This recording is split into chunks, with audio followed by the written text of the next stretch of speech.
भक्ति अनुशीलन विधि,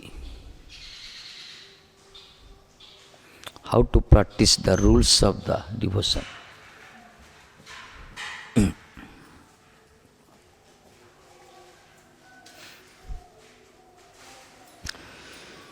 वर्णाश्रम रूप धर्म स्थित होई जीवन यात्रा निर्वाह करू करू चित्त को कृष्ण पाद पद्म रे नित करने वैध भक्त निरंतर जत्न करेंगे। यह कोई भक्ति जोग कहुए। भक्ति ठाकुर कहते पूर्व धारा आम शुणी वैधि भक्तिर विशेषकर सब लक्षण आदि वर्णाश्रम रूप धर्म स्थित है। जो मैंने वर्ण आश्रम रही चारि वर्ण चारि आश्रम निज आश्रम निज वर्ण रही जो जीवन यात्रा निर्वाह करू करू चित्त को कृष्णकर चरणारविंद रे नियुक्त करी अभिनिवेश करी बा निवेश करिबा पई जो चेष्टा करा जाए निरंतर ताकू कहला भक्ति जोग। संसार भितर रही मन को चित्त को भगवान के चरण रे युक्त करने जिते सब चेष्टा करा विधि मार्ग रे ताकू कहला भक्ति जोग। जिते सब नीति नियम से रही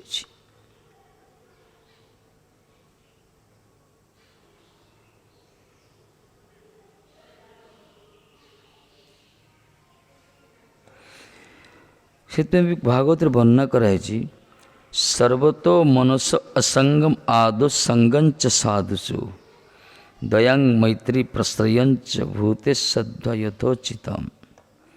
सर्वतो मनस असंगम आदो प्रथम मन को असंग दूर करिया दरकार किंतु संगंच साधुषु साधु मान को संग रखा दरकार। मन डाक सत्संग सत्सु सज्जनाना दुर्जन परिहर्तव्य। मन असंग मन को कौन सी असत्संग भीतर रखा दरकार नहीं। केवल संग साधु संग भीतर मन रखा दरकार। सत्संग भीतर दया मैत्री प्रत्येक प्रसयंच भूते सदा यथोचितम प्रति प्राणी प्रति दया मैत्री तो भाव रहा दरकार। शौचं तपस्तितिक्षांच मौनं स्वाध्यायम आर्जवम ब्रह्मचर्य अहिंसांच समतं द्वंद्वसज्ञ। शौचं पवित्रता दरकार अंतर्शौच बहिर्शौच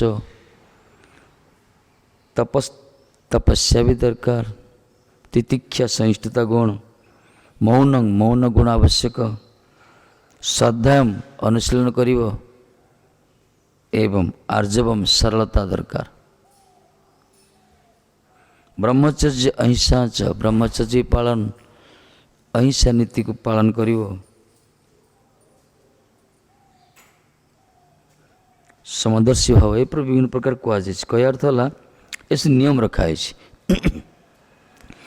ऐसे पालन करी जो माने मन को भगवान का चरण कमल रे अभिनिवेश करने नियुक्त करने जो चेष्टा करुँच संसार प्रभावित हो वर्णाश्रम धर्म स्थित हो से मार्ग को आला भक्ति जोग। वैध भक्तगण भगवत अनुशीलनी कर्तव्य। वैध भक्त जो मैंने आबद्ध होकर संसार भितर वर्ण आश्रम भितर जहाँ भी हो जो मैंने विशेषकर नीति नियम भितर रोचंती से वैध भक्त मैंने केवल भगवान अनुशीलन करिया कर्तव्य भगवत अनुशीलन करिया दरकार।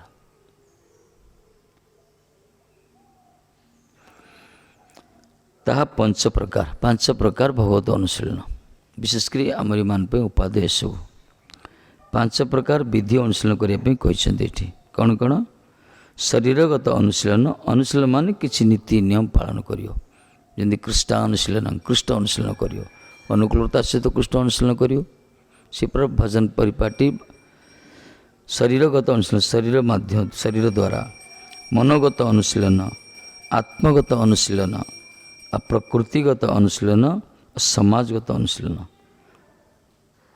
ये जो भगवान भगवत अनुशीलन कर कर्तव्य प्रत्येक वैद्य भक्त मान भक्ति ठाकुर कहले तार 5टा अनुशीलन कर 5टा मार्ग कि प्रकार शरीरगत मनोगत आत्मगत प्रकृतिगत समाजगत ये 5 प्रकार भगवत अनुशीलन करा जाए। आम 5 प्रकार अनुशीलन व्याख्या करवा कहते प्रथम शरीरगत अनुशीलन कथा शरीरगत अनुशीलन कर फिजिकल प्रैक्टिस शरीरगत अनुशीलन केमती करा भगवत अनुशीलन शरीर तो संसार अच्छी ना पंचभूत तैयारी शरीरटा भगवत माइक जगत भितर शरीरटा अच्छी इस शरीर द्वारा कि प्रकार भगवत अनुशीलन करा कहले शरीरगत अनुशीलन 7 प्रकार ये भी 7 प्रकार शरीर माध्यम रे जो भगवत अनुशीलन करा ये भी 7 प्रकार।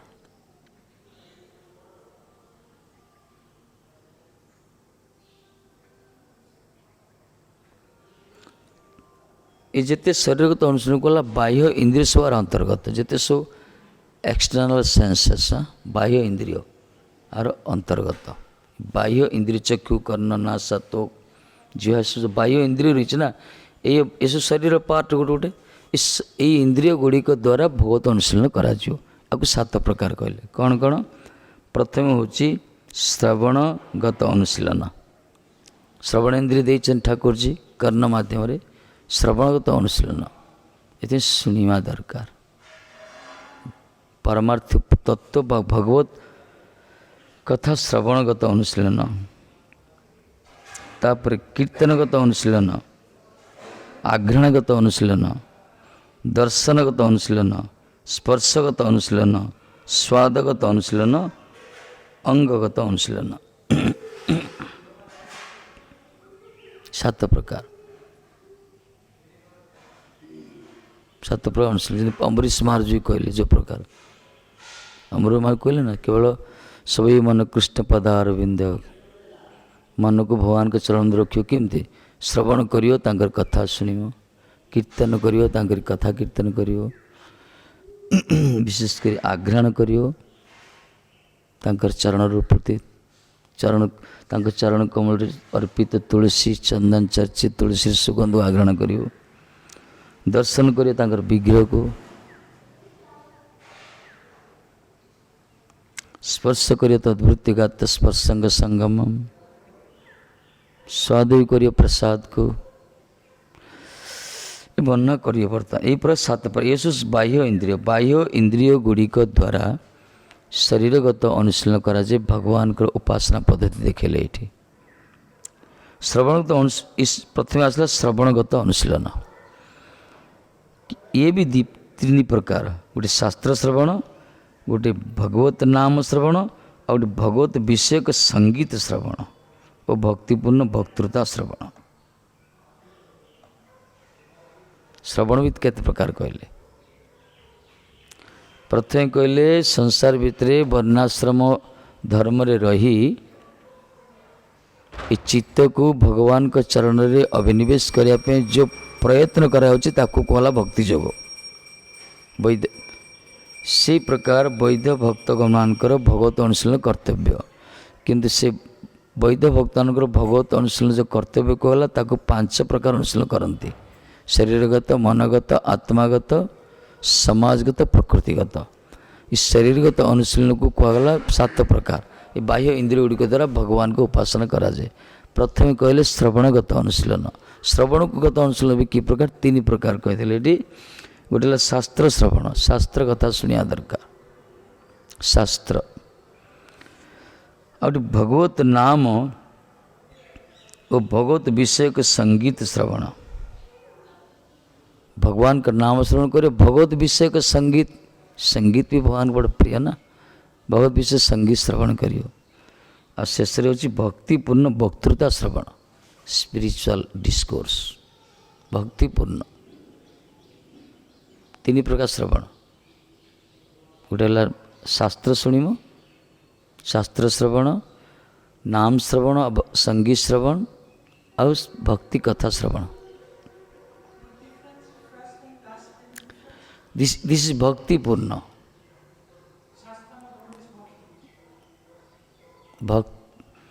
भक्तिपूर्ण वक्तृता सुन भक्तिपूर्ण वक्तृता means lecture someone speaking some lecture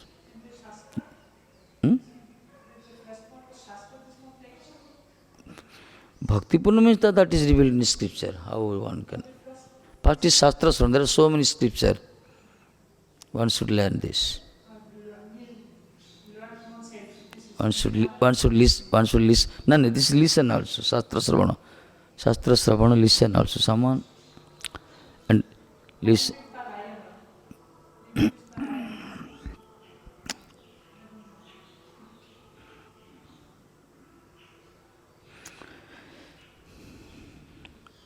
Bhaktipunna Bhaktruta Sravana. Bhaktruta means lecture, discourse.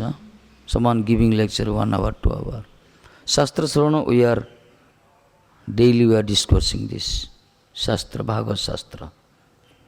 Same thing, meaning same, but different.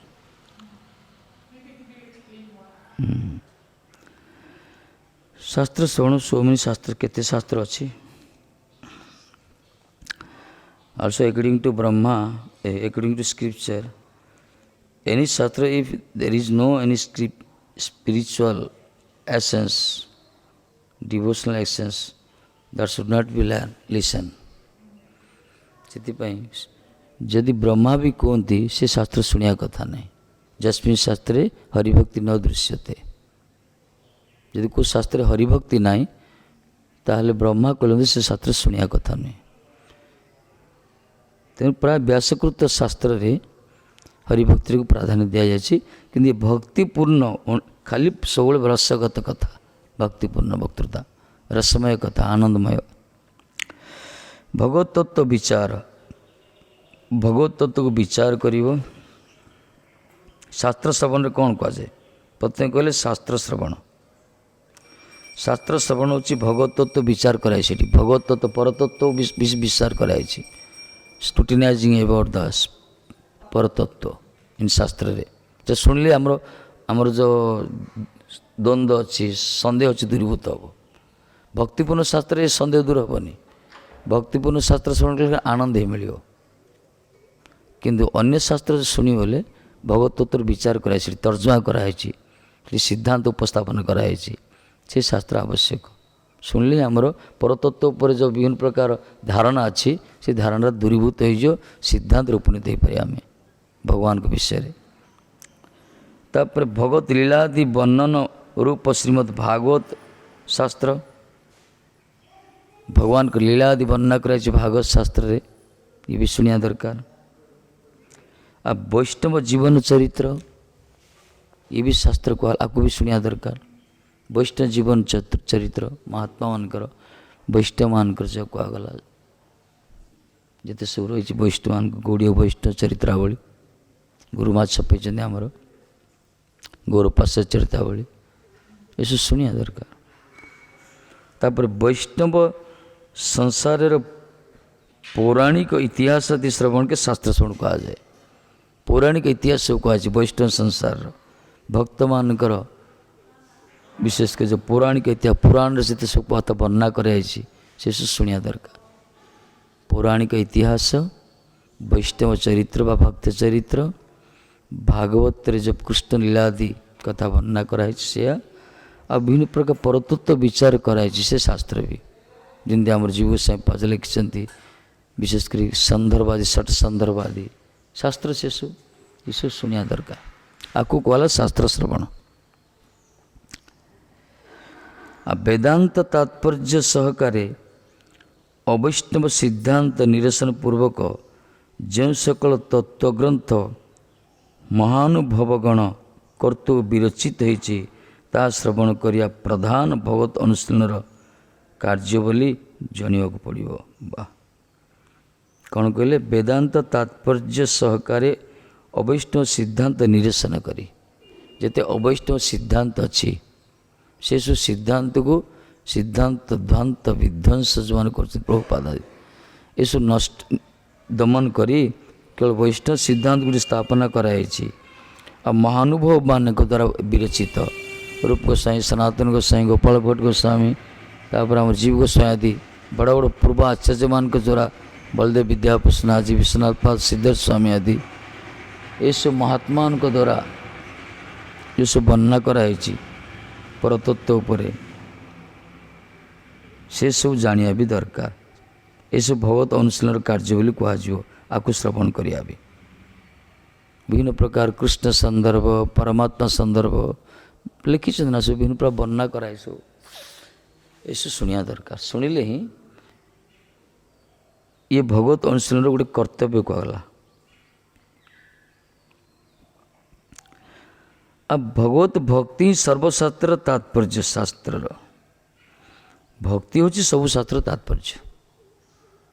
सबु शास्त्र उल्लेख कराई केवल भक्ति मार्ग को उन्नीत करने जड़े भक्ति पथरे स्थिर होगापी सब शास्त्र तैयारी कराई कहीं जीवर कृपाए कृष्ण कहल वेद पुराण।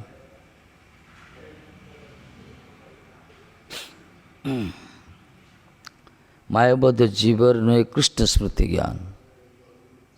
जो मैंने मायर आबद्ध होती बहिर्मुख जो मैंने कृष्ण स्मृति ज्ञान ना से विस्मृति कृष्ण विस्मृति त्रितावदग्धीभूत संसार क्लिष्ट अविद्वान अविवेक लोक मान अज्ञान लोक मान ठाकुर जी कृपा करी शास्त्र आदि सृष्टि कले। जीवेर कृपा कहले वेद पुराण। इस वेद पुराण बहिर्मुख जीव मान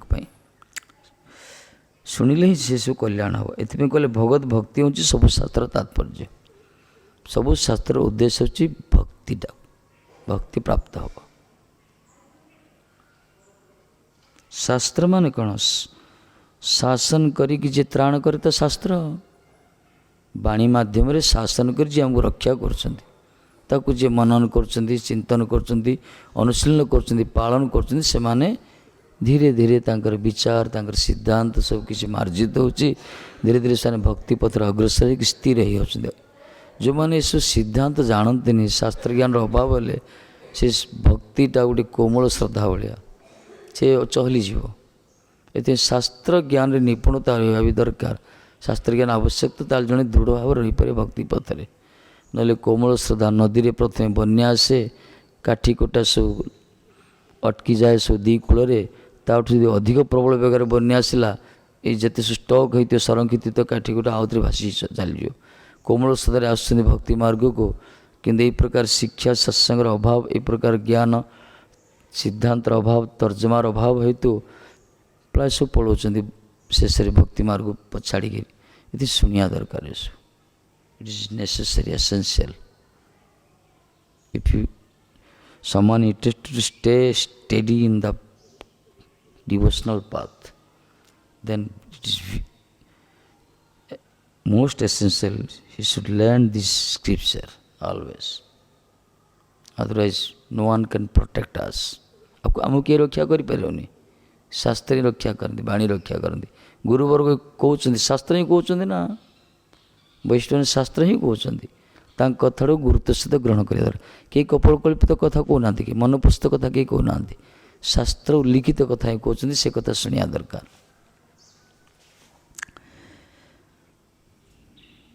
इतने कहले जे शास्त्र विधि उत्सृज्य न वर्तते काम कारता न सिद्धि मप्नुति न सुखं न परंगति। जो मैंने शास्त्र को उल्लंघन करते, जो मैंने शास्त्र को अवमानना करते से जीवन में सिद्धि ना कि लाभ ना सुख ना शांति ना परम गति भी ना किसी होना जीवन में। ये शास्त्र को मानिक चलिया दरकार। तेणु भगवत भक्ति सबु शास्त्र तात्पर्य। सबु शास्त्र कौन अच्छी? उपक्रम अच्छी, प्रथमे उपसंहार अच्छी, तापर अभ्यास अच्छी, अपूर्वता अच्छी, फल अर्थवाद और उपपत्ति। ये छटा शास्त्र तात्पर्य बोध करवा लिंग निरूपित होती। शास्त्र तात्पर्य जानापी ये छटा भाग कहला। प्रति शास्त्र कह उपक्रम जोड़े उपक्रम लिखिया शास्त्र रचना पूर्व तापर गोटे ब्रीफ इंट्रोडक्शन जाओ कहला उपक्रम। इंट्रोडक्शन दिया शास्त्र विषय। उपसंहार कनक्लूजन तार उपसंहार कौन शेष कौन अच्छी ता भितर सी भितर अच्छी शास्त्रर विशेषकर जो चमत्कारिता रखाई अपूर्वता तार अभ्यास तार फ्रुट्स मध्य फल रखाई से अर्थवाद रखा सब विभिन्न प्रकार शास्त्र पाठ शास्त्र उद्देश्य सब ये 6 लिंग निर्दिष्ट हरिभक्ति सर्वप्रकार वैदिक शास्त्र तात्पर्य जिते प्रकार वैदिक शास्त्र तात्पर्य होचे यही प्रकार 6 लिंग निर्दिष्ट हरिभक्ति जो शास्त्र रे हरिभक्ति कथा लेखा हो 6टा निश्चित रूप थी से सब शास्त्र 6टा पर आधारित कहीं ये अपौरुष्य वाणी आ कौन मनीष लिखि ना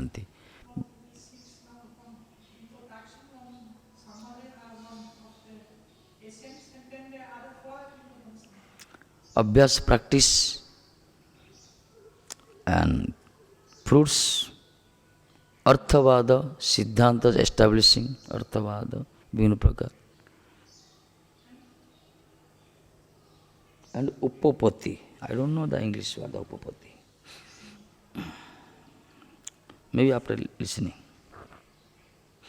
ये 6टा प्रति शास्त्र 6टा अच्छी तार इंट्रोडक्शन आसो तार अर्थ किसी प्राप्त हो तार उपसंहार की प्रकार से जो तार चमत्कारिता प्रदर्शन कराई तार फल कौन से विभिन्न प्रकार अर्थ रखाई अर्थवाद उपर गुरुत्व दी जाइए विभिन्न प्रकार सिद्धांत स्थापन कराई यू शास्त्र जो शास्त्र को मनन कराए सब चिंतन कराए ये शुणिया दरकार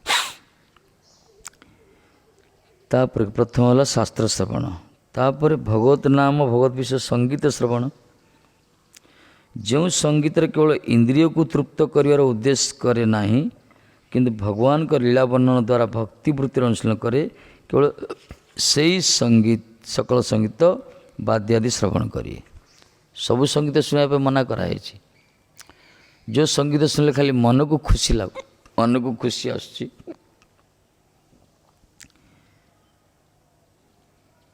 से संगीत शुणा कथा नहीं बहुत संगीत अच्छी मार्केट लॉन्च कर बहुत गीत संगीत से शुणिले मन को आनंद लगे से संगीत शुणियोनी बरम भगवान को लीला वर्णन द्वारा जो संगीत रे भगवान को लीला कथा वर्णना कराई भगवान का रूप जस कीर्ति भक्तिवृत्तिर अनुशीलन जहाँ करूँ भक्तिवृत्ति ही भक्तिर मार्ग ही जे प्रशस्त करूँ केवल से सकल संगीत वाद्य श्रवण करिए जिन जयदेव जी आज लिखिछन सब जयदेव जी आमर जिते सब लोचन दास आदि सब लिखिछन नरोत्तम दास ठाकुर जी महाप्रभु ये सब पर आध्यात्मिक गुरु जो माने महाप्रभुंकर परिकर नित्यसिद्ध परिकर बिल्ल मंगल आदि जिते सब रही एमान जो संगीत गान कर लिखिछन सब से सब शुणिया श्रवण से सुरे भगवान लीला करता गोविंद दामोदर माधवती कितने सुंदर भगवान लीला वर्णना कर that's why I am telling today से लीला कथा से संगीत माध्यम स्वर अच्छी ताल अच्छी से सब संगीत माध्यम राग अच्छी जिन गोपाल कृष्ण प्राय गुरु कर गोपाल कृष्ण संकीर्तन माला एड कर संगीत से सब शुणिया दरकार वास्तव से भगवत लीला ही कहुए भगवान लीला उपरे से गीत से संगीत श्रवण कले आमर मन स्वाभाविक से भगवत लीला भितर प्रवेश करियो अनधिकार थिले मध्य धीरे धीरे मन आकर्षण करे से संगीतर चमत्कारी प्रकार से शुणियो आ जी गीत आजिकल जो बाहरी जो लोकरंजन आम मैंने भी गाई दौचे बेले बेले से आम पूज्यपाद विष्णु सब गाली करते सब गीत गाया गाँचे बोली से गीत कौन कार कल्याण के नहीं हेनी मन को उच्चाटन करने कथा गाओ ना किए आनिल रे हाँ कथा छिल हाँ तांकर गोड़ नाई हाथ नाई ए गीत कौन एटा ए कौन भगवान को लीला अच्छी कि एथे जो परम वैष्णव मैंने विरक्ति प्रकाश करती शास्त्र भी मना कर गौतम ठाकुर कथा पढ़ले से ही मना कर संगीत श्रवण निहात संगीत श्रवण भी गोटे विशेषकर शरीरगत शरीर श्रवण कीर्तन अनुशीलन ये किंतु श्रवण जो श्रवण 3 प्रकार जो कहले अनुशीलन श्रवणगत अनुशीलन संगीत भी शुणव कि से संगीत जोड़ी भगवान का लीला पर जोड़ी आधारित भगवत अनुशीलन वृत्ति को माने भक्ति वृत्ति को अनुशीलन जे कर से संगीत श्रवणीय आ मन को उच्चाटन करे मन को प्रफुल्लित करे संगीत ग्रहणीय नहीं। जो संगीत सामान्य कर्णेन्द्रिय वो विषय अभिभूत चित्तर विषयराग समृद्धि करे ता दूर रहित परित्याग करिए से संगीत दूर रहियो। जो संगीत सामान्य कर्णेन्द्रिय कर्ण इंद्रिय बस टे आनंद लगला शुणिले मधुर मधुर आनंद पूरा कर्ण इंद्रिय आ विषय अभिभूत चित्तर विषयराग समृद्धि करे। ये जो चित्त जो स्वाभाविक चित्तर जो वृत्ति होची पंचभूत शरीर जो चित्त जो मिली चित्तर स्वाभाविक आर बड़ी वृत्ति होची से विषय प्रति आकर्षित हो और से चित्तर से स्वाभाविक वृत्ति को विशेष करी समृद्धि करियो। अर्थ से संगीत सुनला पर मन सब और विषय प्रति धावित हो प्राप्त होगापी भोग करने उद्दीपना आदि आसो से संगीत श्रवणीय नुहे। जो संगीत कर्ण को आनंद होची जो संगीत द्वारा मन चित्त बुद्धि विषय प्रति धावित हो चित्ता को प्राप्त होगापी से संगीत सब दूर रहिबो। बरं जो संगीत आत्मार वृत्ति पर आधारित जो संगीत भक्ति वृत्ति को प्रशस्त कर वृद्धि करुच्ची से संगीत श्रवणीय ता द्वारा कहला श्रवण अनुशीलन है जो लिखिले श्रवण माध्यम भगवान को भक्तिटा जाजन करे से कहुई। तेणु सेवा काल रे गीत वाद्य वंदनादि श्रवण करिवे।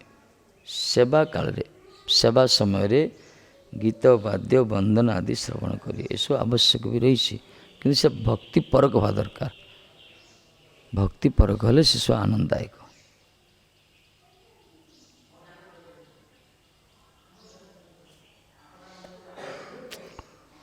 काली करिया कीर्तन एटा तो श्रवण दी प्रयोग गला शास्त्र श्रवण हाँ भगवत नाम बा भगवत विषय संगीत श्रवण हो गला। काली पढ़िया कीर्तनगत अनुशीलन कीर्तनगत अनुशीलन कीर्तन कीर्तन माध्यम रे भगवत भजन करिया दिस इज श्रवण। फर्स्ट टुडे वी है श्रवण थ्रो श्रवण। आज कौन पढ़ले भक्ति ठाकुर कहते वर्ण आश्रम भितर रही निज निज सांसारिक कर्म निर्वाह करी जीवन यात्रा निर्वाह करी ये अशांत क्षिप्त विक्षिप्त ए मन को चित्त को भगवान को चरण में अभिनिवेश निजुक्त स्थिर और युक्त रखापी जे सब विधि को पालन करा प्रयत्न करा कहला भक्ति योग। यही प्रकार वैध भक्ति योग को गोस्वामी कहते 5 प्रकार अनुशीलन शरीरगत मनगत आत्मागत समाजगत और प्रकृतिगत। इस शरीरगत अनुशीलन शरीर माध्यम रे भगवान को पाखरे भगवान को भजन वृद्धि करिया भगवान को प्रति मन को स्थिर रखिया बा भक्ति वृद्धि करिया। शरीरगत माने जते सब बाह्य इंद्रिय रही बाह्य इंद्रिय ये 7 प्रकार कले शरीरगत अनुशीलन 7 प्रकार। तार प्रथम अनुशीलन हूँ श्रवणगत अनुशीलन जोड़ा आम शुणिले श्रवण भी 3 प्रकार शास्त्र श्रवण हरिनाम बा संगीत श्रवण आ विशेषकर भगवत भक्तिपूर्ण वक्तृता श्रवण। शास्त्र श्रवण शुणिले जो वेदांतर सिद्धांत को स्थापन करी अवैष्णव सिद्धांत जो निरसन करा जोटी ये सब शुणिया भी दरकार जो भक्तिपूर्ण भगवान का नाम रूप गुण लीला जोड़ी कीर्तन से सब शुणिया दरकार। आ विशेषकर जोड़ी पौराणिक इतिहास आदि वैष्णव चरित्र आदि ये सब आवश्यक। संगीत सुनले जो संगीत मन को प्रफुल्ल करे खुशी करे से संगीत श्रवणीय नुहे। जो संगीत केवल भक्ति परक जोड़ी भक्ति वृत्ति को भक्ति वृत्तिटा को जी प्रशस्त करियो से संगीत शुण। कर्णेन्द्रिय को आस्वादन करूँ ये विषय अभिभूत चित्त को विषय प्रति धावित करूँ जो संगीत शुणिले से संगीत सब दूरी रहे बोली कहले। दैट्स ऑल एनफ शुणिले भल सब।